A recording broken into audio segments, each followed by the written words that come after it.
Welcome back to Cycling Unboxed, and today we're going to be talking about a time trial saddle that some of you might be interested in buying. It is the specialized Sitero saddle. More specifically, this is the 143mm wide one, and it's not the plus like cushy looking one. I'll overlay a quick picture so you can see that. But let's just get into it. Is it comfortable? Does it work well? Is it easy to sit in the aero position? Is it grippy enough? Quite important for time trialing. And then finally, I'm going to talk about any extra things that this saddle has, which it actually surprisingly does.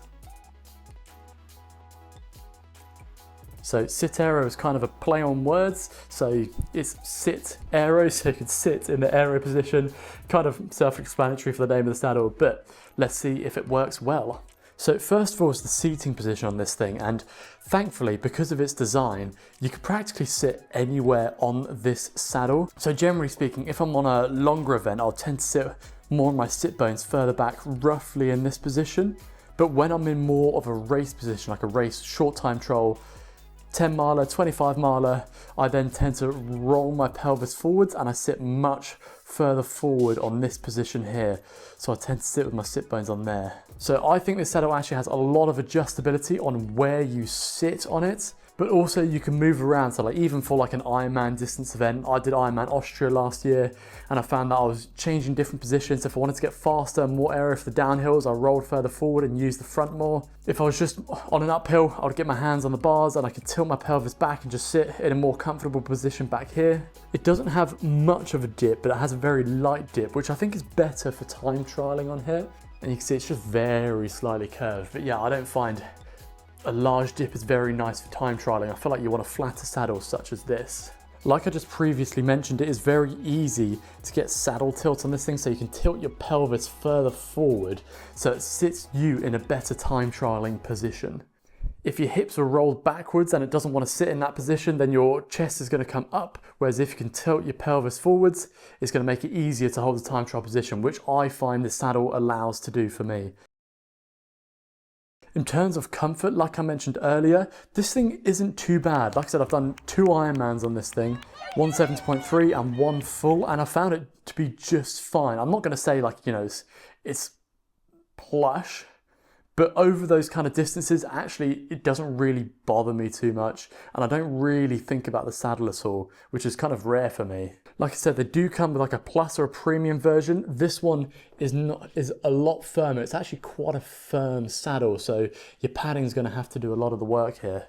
That lies in your chamois pad. But for a time trial, I think it's quite nice to have it firm for a TT bike.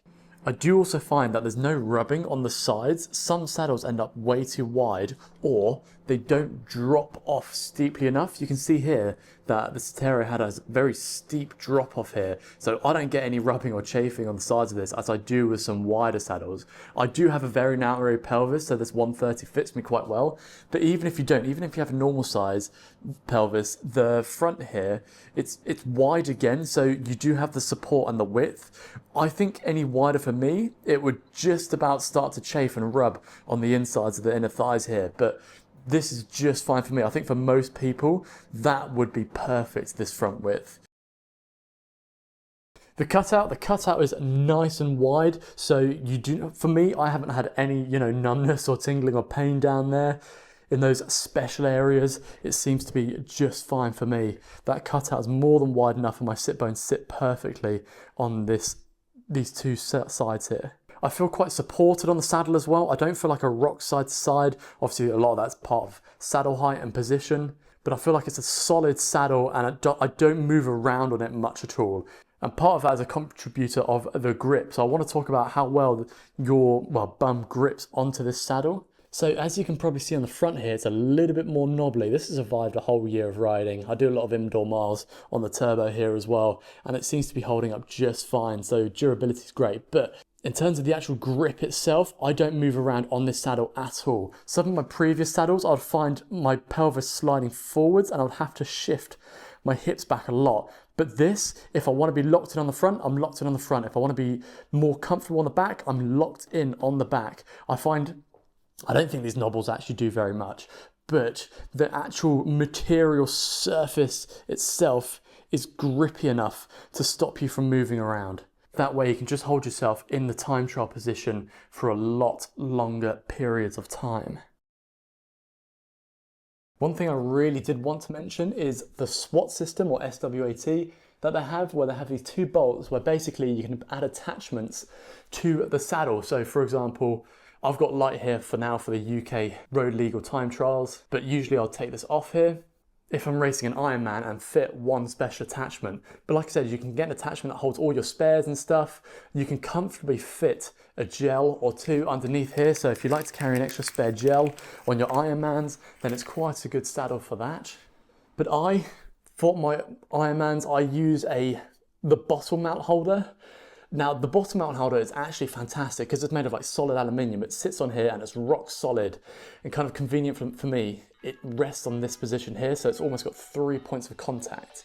So for adding bottles, or ease of adding bottles, instead of sticking them to your rails, that's perfect. There is, however, one major caveat to what I've just said, and that is you can't bloody buy them anymore. Why Specialized? That is the best feature on this saddle for time trialing, having the extra water storage there. I got lucky and I feel like I got the last one in the world. I searched like the global Specialized and they only had it in Canada. Conveniently, my sister is living in Canada at the moment, so she ordered it for me and shipped it over to the UK. But other than that, you just can't buy them anymore, which is really frustrating. And I feel like it's a great added feature that isn't being utilized to its maximum. But yeah, essentially, I just think this is a great time trial saddle that fits well on pretty much any time trial bike. And one thing Specialized tend to do really well, most of the time, is that their things like their helmets, their saddles, their shoes, their bikes even, they tend to fit most people really well. They do a really good job of incorporating the whole bell curve of genetic differences within people, and I think that this saddle also does it as well. They do offer a wider version, a 155 wide version, and like I said, you can get like an extra squishy version, maybe if you do more longer distance events on your time trial bikes. For me, I like the mix, so I've just gone for the normal harder version. So there it is, guys, just a short review on a time trial saddle that I've personally liked myself. If you have any more questions or things that you don't think I've covered, please stick them in the comments below, or alternatively, you can message me privately on Instagram over here. I reply to pretty much everything. I've been Jason, this has been Cycling Unboxed. See you in another video.